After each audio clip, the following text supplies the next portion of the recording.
에베소서 6장 4절 말씀, 오늘 함께 나눌 말씀입니다. 에베소서 6장 4절 한 절 말씀만 같이 보겠습니다.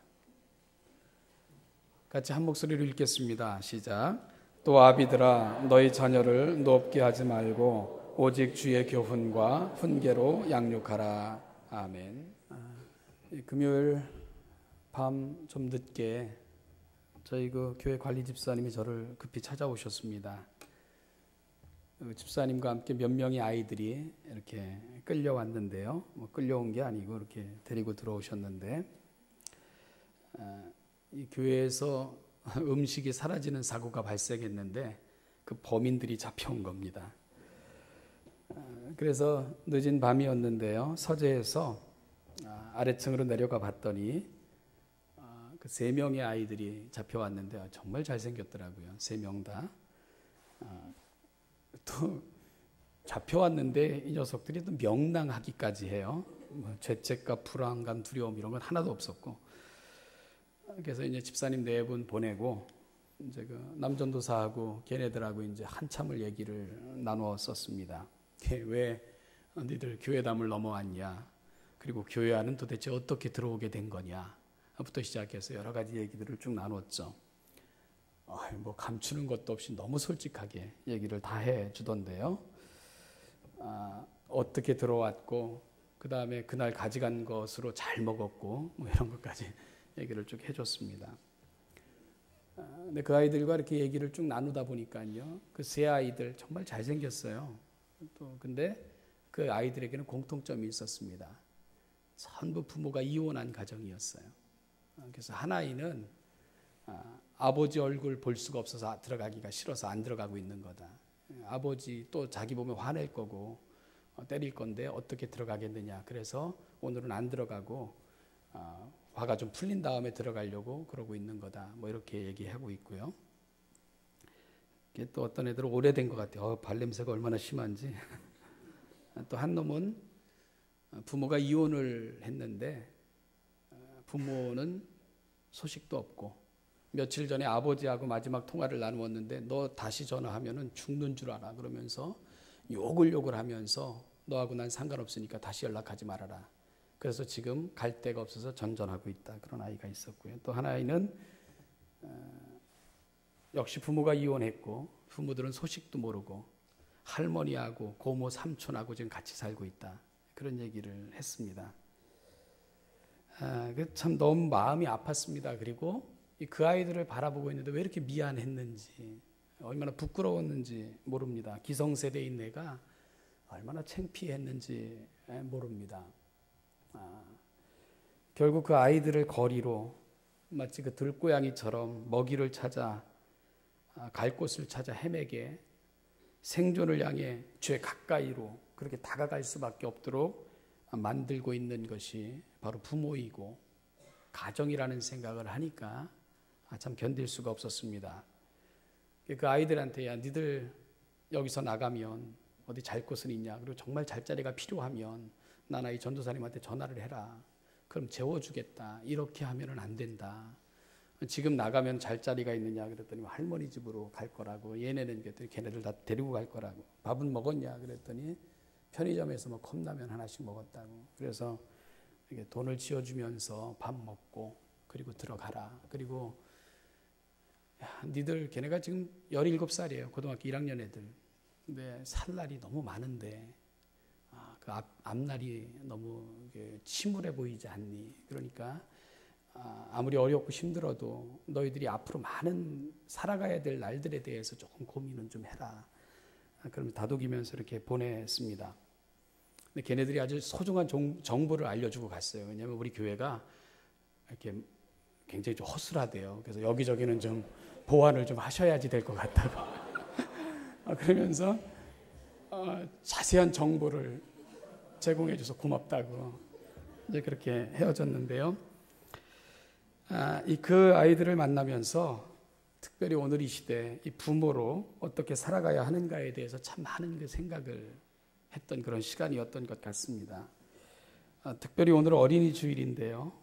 과연 부모된 우리에게 하나님은 무엇을 요청하실까에 대해서 좀 생각해 봤으면 좋겠습니다. 첫 번째로요, 하나님은 우리를 이렇게 불러주셨다는 것입니다. 아비들아, 그렇게 아비들아. 오늘은 주로 남자 성도님들과 관련된 얘기들을 좀 나눌 것 같은데, 그 말 속에서 우리 이 시대 어머니들도 함께 부모된 책임을 같이 좀 공감하기를 바랍니다. 오늘 본문 에베소서 6장 4절 첫 마디가 어떻게 시작되고 있습니까? 아비들아, 이렇게 시작하고 있습니다. 자녀들을 향한 부모의 역할을 소개하면서 사도 바울은 특별히 아비들에게 그렇게 부탁하고 있는 것을 주목해야 됩니다. 일반적으로 특히 우리나라는요, 이 자녀 양육은 어머니의 몫으로 많이 생각을 했지 않습니까? 집안에 자녀들에게 무슨 문제라도 생기면 당신은 집에서 애 하나도 제대로 못 키워?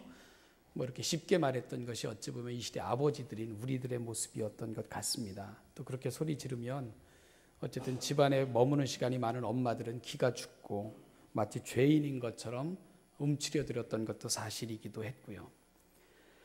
그런데 성경은 자녀 문제를 말씀하실 때에 신약이든 구약이든 애미들아 이렇게 말하고 있는 적은 없다는 것입니다. 성경은 어디든지 아비들아 이렇게 부르고 있다는 것입니다. 성경은 오늘 이 시대에 아버지들을 향해 부름받은 자리가 무엇인가를 확인해 주시기를 원하시는 것 같고요. 또한 그 부름받은 아비의 자리로 우리가 돌아갈 것을 강력하게 요청하고 계신 것을 우리가 알게 되는 것이지요. 사실 아버지가 되고 아버지라 불리워진다는 것, 이건 참 복된 일이고 신비한 사건입니다. 여러분 보십시오. 하나님이 어떻게 불려지기를 원하십니까? 아버지라고 불려지기를 원하신다는 것입니다. 우리가 사람들을 부르는, 특히 어른들을 부르는 많은 명칭들이 있잖아요. 뭐 어르신, 특히 뭐 공직에 있는 사람은 뭐 각하, 폐하 뭐 이런 말도 하고요. 또 선생님 이런 말들도 하는데, 하나님은 아빠, 아버지라고 불리워지고 싶어 하신다는 것을 아시죠? 특별히 하나님이신 예수님께서 이 땅에 오셔서도요, 너희는 하늘에 계신 하나님을 이렇게 불러라. 아빠, 아버지 이렇게 부르라고 말씀하셨습니다. 사도 바울도 성령님이 우리 가운데 오셔서 우리에게 확인시켜 줄 가장 중요하고 멋진 일은 하늘의 하나님이 아빠, 아버지라는 사실을 알려주실 것이다. 그게 세상에서 가장 멋지고 신비로운 일이라고 사도 바울도 말씀하고 있습니다. 내가 아버지라고 불리워진다? 여러분, 그것은 나는 지금 하나님이 그 사랑하는 자녀들로 인하여 듣고 싶은 가장 거룩하고 아름다운 이름으로 불려지고 있는 것이라는 것을 마음에 담을 수 있는 귀한 시간이 될 수 있기를 소망합니다. 예수님께서 이 땅에 오셔서 가르쳐 주신 그 이름, 주님께서 전 생애를 통해서 드러내기를 그렇게 간절히 소망하셨던 그 영광스러운 이름, 마지막 십자가에서 죽어가시면서까지도 부르고 또 불렀던 이름, 아버지. 아바 파테르, 즉 아바 아버지. 여러분, 오늘 지금 우리는 그 이름을 갖고 있는 것입니다. 하나님께서 나에게 그 영광스러운 이름을 주셨습니다. 하나님이라 갖고 있는, 그리고 그 사랑하는 자녀들 속에서 그토록 불려지기를 원하셨던 이름, 그 아버지라는 이름을 오늘 이 시대 저와 여러분들에게 주셨다는 것입니다. 그렇게 불려지도록 하셨다는 것입니다. 사랑하는 이 땅의 아버지들이요, 당신들은 세상에서 가장 거룩한 이름을 가진 분들이라는 것을 잊지 마시기를 바랍니다. 따라서 내 자녀들이 나를 아빠, 아버지라고 부를 때 그들은 또 다른 이름을 기억할 수 있다는 것을 기억하십시오. 바로 하늘에 계신 아빠, 아버지, 똑같은 헬라어가 쓰이고 있는 것을 우리가 확인하시기 바랍니다. 따라서 내 자녀들이 나를 향해 아빠, 아버지라고 부를 때 우리는 하나님을 보여줄 수 있어야 되는 것이고, 나로부터 하나님의 냄새를 맡을 수 있어야 되는 것이고, 나로부터 진정한 아빠, 아버지 되시는 하나님의 은혜를 누릴 수 있어야 되는 것입니다. 하나님은 이 땅에 똑같은 이름을 가진 아빠들을 허락하셨습니다. 그러면서 그 하늘 아버지께서 저와 여러분들에게 베푸셨던 은혜가 바로 아빠들을 통해, 아빠 아버지들을 통해 누군가에게 또다시 증거되어지고 전달되어지고 보여지기를 간절히 소망하신다는 사실을 똑같은 이름을 가진 우리가 잊지 않기를 주님의 이름으로 축복합니다. 이 세상에서 가장 아름다운 이름을 가지신 분들, 그 이름을 우리의 가슴에 담고 그 하늘의 하나님, 그 아버지가 보여주셨던 그 아름다움이 우리를 통해 오늘 이 시대 또다시 우리의 가정 속에 보여질 수 있게 되기를 주님의 이름으로 축복합니다. 여러분, 그러면 어떻게 거룩한 이름에 맞게 부모의 노릇을 할 수 있을까? 이름에 맞는 부모의 노릇은 과연 무엇일까? 오늘 본문을 통해서 잠깐 살펴보기를 원합니다. 오늘 에베소서 6장 4절은 이 땅에서 부모된 우리가, 특별히 아비된 자들이 해야 될 것과 하지 말아야 될 것을 분명히 보여주고 있습니다. 우리가 영어를 공부할 때 이렇게 구문을 공부하면 not A, but B 이렇게 많이 공부하고, 이 문장이 딱 그겁니다. not A, A가 아니고 B다, 이런 구조로 되어 있는데요. 보면 또 아비들아 not A 하지 말라는 거죠. 뭐죠? 너희 자녀를 노엽게 하지 말고, but B 뒷부분이 뭡니까? 오직 주의 교훈과 훈계로 양육하라. 그런 구조로 되어 있습니다. 오늘 본문이 쓰여진 그 사회적 배경은 그리스 로마 시대입니다. 왜 그 시대를 그리스 로마 신약 시대의 배경을 학술적인 용어로 그레코 로망이라고 얘기를 하는데 그렇게 불리냐 하면, 문화적으로는 그리스도의 문화를, 그리스도 문화의 영향을 강하게 받았고요. 정치 경제적으로는 로마의 지배하에 있었던 시대였기 때문에 신약 성경이 쓰여졌던 그 당시를 그리스 로마 시대라 이렇게 우리가 일컫는 거죠. 오늘 본문도 바로 이 시대에 주어진 말씀입니다. 그런데 로마 시대에 보면은요, 파트리아 포테스파스, 이게 이제 그 헬라어인데, 라틴어인데요. 이게 바로 그 아버지의 법이라는 뜻이에요. 아버지의 법인데, 이 부권 제도를 말하는 건데, 그런 법이 그 로마 시대에는 아주 강력한 영향력을 행하는 법이었습니다.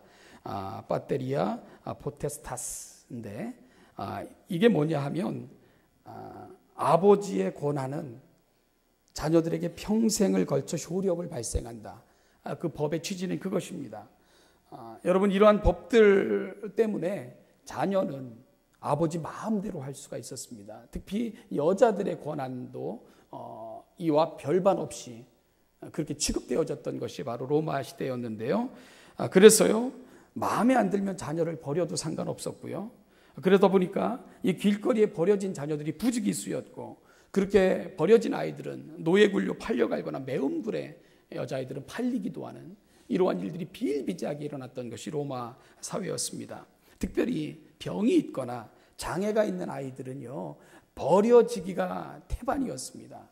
필요 없는 아이들로 그렇게 취급이 돼요. 죽여도 됐고 버려도 되는 그런 강력한 부권이 시행됐던, 아주 잘못된 법이 시행됐던 것이 바로 로마 시대 법이었던 것을 우리가 알게 됩니다. 한마디로 말해서 당시의 자녀란 하나님의 뜻대로 양육되고 살아야 될 인격체가 아니라 부모의 소유물이고 부모 마음대로 할 수 있는, 부모의 주권 하에 그저 눌려져 있는 대상인 것처럼 취급되어졌던 것이 그레코 로마 시대의 바로 사회적 현상이었고 사회 관습이었던 것을 우리가 알게 됩니다.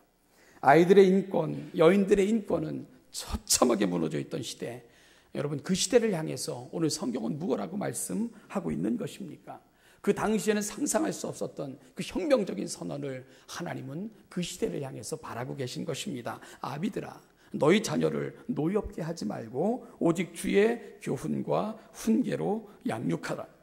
그들의 법, 그들의 생각, 그들의 가치, 그들의 가치관이 중요했던 시대에 하나님께서는 너희들의 법, 너희들의 생각, 너희들의 가치가 중요한 것이 아니라 아이들의 인격, 그리고 또한 그 아이들을 이 땅에 내신 그분의 생각이 훨씬 더 중요하다는 것을 그 시대를 향해서 선언하고 계셨던 것입니다. 여러분, 우리에겐 너무 당연한 말이지만 그 시대에는 이 말이 얼마나 혁명적인 선언이었는가를 우리가 쉽게 짐작할 수 있게 되는 것입니다. 그러면 이 시대에 그 시대뿐만이 아니라 오늘 이 시대에 아비로, 특별히 부모로 부름받은 우리에게 하나님은 무엇을 요청하고 있습니까? 먼저 하지 말아야 될 것이 있습니다. 뭘 하지 말아야 됩니까? 너희 자녀를 노엽게 하지 말라. 너희 자녀를 노엽게 하지 말라. 그렇게 말씀하고 있습니다. 제가 금요일 밤에 만났던 아이들, 그들에게 있어서 부모라는 이름은 존경의 이름이 아니었습니다. 분노의 이름이었습니다. 생각할 때마다 피하고 싶은 이름이었습니다. 이야기할 때마다 조소의 대상이 되고 있는 것을 알게 됐습니다. 부모님은 어떻게 몰라요? 뭐 관심도 없고. 그들에게 있어서 부모의 이름은 이미 조소와 비난과 그런 거 분노의 대상이 되어 있는 것을 볼 수 있었습니다. 보기 싫고, 그래서 피하고 싶고, 생각하기 싫고, 무책임한 사람들, 부모는 그들에게 그런 사람이었습니다. 그러니 분노하고 있는 거죠. 분노할 수밖에 없었던 거죠. 그러다 보니까 그들은 삶을 포기하고도 싶은 거고, 도무지 바라보지 못하는, 생각할 수도 없는 그들의 미래, 그들에게는요, 그것조차도 두려움과 그것조차도 얼마나 큰 무게로 다가오는가를 그들과 이야기를 통해서 이렇게 볼 수가 있었습니다. 사랑하는 여러분, 아시나요? 이 땅에 너무나도 많은 젊은이들이 분노하고 살아가고 있다는 것을 우리 기성세대들이 좀 알았으면 좋겠다는 생각이 듭니다. 정말 분노할 수밖에 없는 세상, 그렇지 않아도 힘든 세상인데, 정말 아프고 힘들고 답답한 마음으로 가정에 돌아오면 위로받고 격려받고 치유되어 또다시 건강한 모습으로 싸움터와 같은 세상이지만 나가야 되는데, 오히려 정말 가정에 돌아와서는 분노가 더 커지고 그것이 절망이 되고, 그래서 그 가슴을 가지고 나가서 정말 사회에다 쏟아내는 이런 악순환이 계속되고 있는 것이 오늘 이 시대의 모습이 아닌가. 여러분, 이 생각을 우리가 좀 해보는 이 아침이 될 수 있기를 간절히 바랍니다. 서울의 한 병원에서요, 아주 특별한 조사를 했습니다. 아들에게 매를 맞고 입원한 그 어머니들 18명에 대해서 상담을 하고 그리고 분석한 결과를 이렇게 학계에 내놓았는데요. 그 내용에 의하면 어머니를 입원할 정도로 때린 아이들 대부분이 중상류층 가정이고 과보호를 받으며 길러진 외아들이라는 통계가 나왔습니다. 더욱 놀라운 것은 그들 중에 상당수가 어머니를 심하게 때린 자식의 행위에 대해서 전혀 죄책감도 없었고요, 자기는 정당했다고 이야기했다고 그런 결과를 보고했습니다. 여러분, 이것이 우리가 살아가는 이 시대의 자화상입니다. 분노하는 아이들, 그것이 전혀 치유되지 않는 가정, 이것이 바로 우리 이 사회가 가고 있는 정말 숨막힐 정도로 진행되고 있는 우리의 현실인 것을 우리가 볼 수 있었으면 좋겠습니다. 무엇이요? 우리 자녀들을, 부모를 때리고 이것조차 죄책감으로 느끼지 않도록 만든 이 냉혈한 들로 그렇게 키워가고 있는 것일까? 무엇이 사회를 이렇게 잘못된 방향으로 나아가면서도 도무지 제재할 수 없는, 브레이크가 없는, 정말 그렇게 달려나가는 것처럼 이 사회를 몰아가고 있는 것일까? 그 한 가정연구소가 이 자녀를 노엽게 하는 그 아버지의 유형을 그 운전에 비유해서 설명한 글을 읽어본 적이 있습니다. 읽어보면서 저도 그 많은 항목에서 내 모습을 체크해 봤는데요. 그 자녀를 분노케 만드는 그 아버지의 유형, 그 운전 습관에다 이렇게 몇 가지 비해, 첫째는 과속형. 자녀에 대해서 지나친 요구를 하는 부모님들 밑에서 자식들은 상처를 받고 살아간다는 것입니다.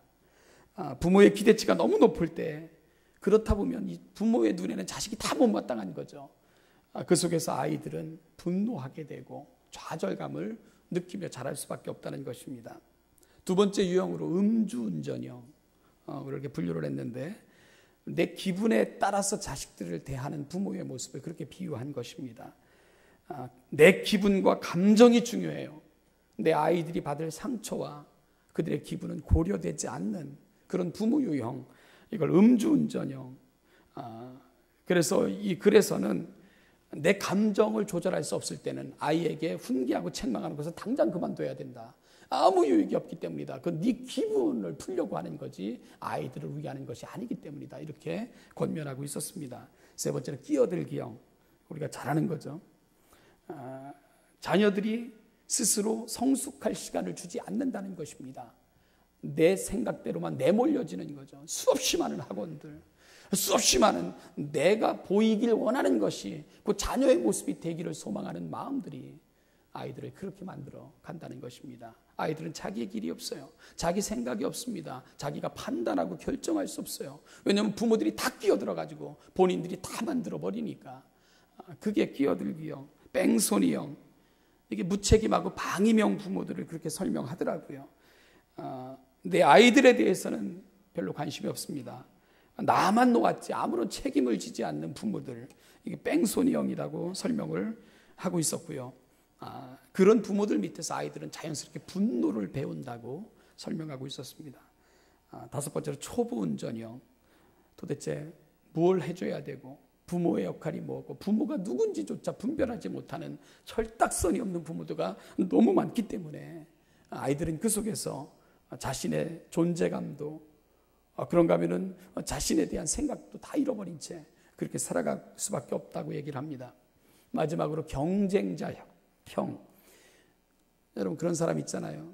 내 앞서 끼어들거나 나보다 빨리 가는 차를 보지 못하는 사람들. 부모가 자식을 그렇게 대하는 부모가 있다는 거죠.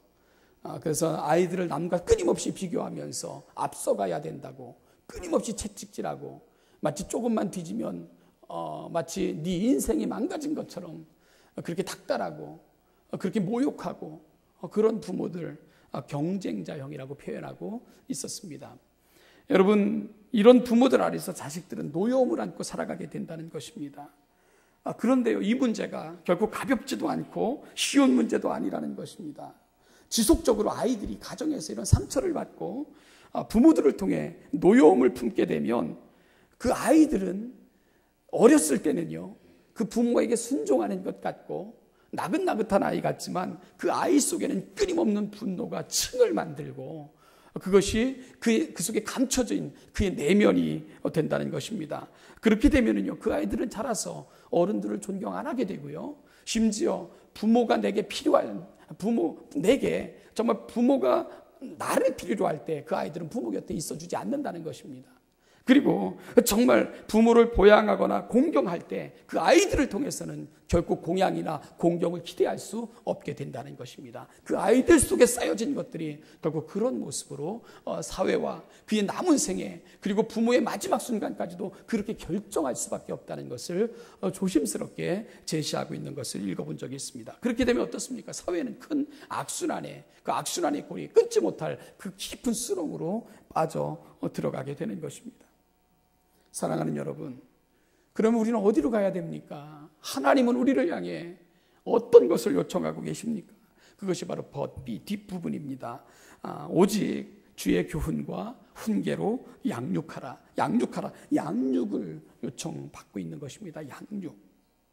부탁도 아니고요, 권면도 아니고 사실은 명령받고 있는 거예요. 반드시 해야 된다는 것입니다. 이거 안 하면 부모로서 죄를 짓고 있는 거라고 말씀하고 계신 것입니다.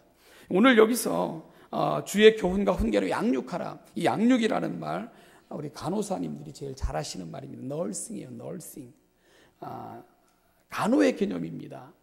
여러분 우리 병원에서 간호사들이 어떻게 환자를 돌봅니까? 최선을 다해서 가장 합당한 방법으로, 거기에는 음식, 처방, 운동까지 포함해서 가장 합당한 방법으로, 그리고 언제까지 해야 됩니까? 치료될 때까지 그렇게 널싱해야 됩니다. 그것이 바로 널싱이 가지고 있는, 양육이 가지고 있는 개념인 것입니다. 마찬가지로 오늘 본문에서 오직 주의 교훈과 훈계로, 여러분 내 마음대로 몰아가는 게 아니에요. 내 마음대로 다스리는 게 아닙니다. 내가 그를 대하는 것이 아닙니다. 하나님은 저와 여러분들에게 널싱하기를 원하시는 거예요. 양육하기를, 우리 아이들이 가정 속에서 양육받기를 원하신다는 것을 잊지 마셔야 됩니다. 어떻게 양육받기를 원하십니까? 오직 주의 교훈과 훈계로 양육하라고 말씀하고 계십니다. 교훈은 마땅히 가르칠 바를 알게 하라는 것이고, 훈계는 지속적으로 훈련하라는 것입니다. 그런데 그것이요, 내 마음에 맞게, 내 뜻에 합하게, 내 성격대로, 내 성질대로, 가치관대로가 아니라 주의라는 것을 붙여놓으면서 우리 하나님이 원하시는 대로, 우리 하나님이 기대하시는 대로 이 땅에 아이를 내시면서까지 바라셨던 우리 하나님의 마음으로 내 아이들을 양육해달라고 하나님이 이 시대의 부모인 저와 여러분들에게 부탁하고 계신 것입니다. 사랑하는 이 시대의 부모 여러분, 특별히 아버지라는 거룩한 이름을 받고 이 땅을 살아가는 아비된 저와 여러분, 우리 가정이 하나님의 마음에 맞는 가정으로 자라가기 위해 우리가 하나님 앞에 무릎을 꿇어야 됩니다. 내가 세상에서 가장 거룩한 이름인 아버지라는 이름을 사용하는 사람인데, 그리고 하나님께서는 내게 사랑하는 자녀를 너희 자녀라 이렇게 칭해 주시면서 나를 자녀 삼아 주셨던 그 마음으로 너도 누군가에게 아비가 되어달라고 부탁하고 있는데, 여러분, 그렇다면 우리의 가정 속에서 보여야 될, 우리 가정에서 보여줘야 될 가장 아름다운 모습은 하나님이 나를 대하신 거, 하나님이 나를 사랑하신 거, 하나님이 나를 자녀라 불러주시기까지 그분이 내게 보여주셨던 그 아름다운 것들, 하나님은 내가 나의 자녀의 또 다른 누군가에게 그 아비의 이름으로 그를 양육해달라고 부탁하고 계신 것입니다. 부모는 하나님이 주신 가장 거룩한 이름입니다. 그 중에서도 가슴에 담고 또 담아야 될 그 복되고 아름다운 이름이 있다면 아비입니다. 아비들아, 하나님은 내 사랑하는 자녀들에게 아비라 불려지시기를 원하시는 분이십니다.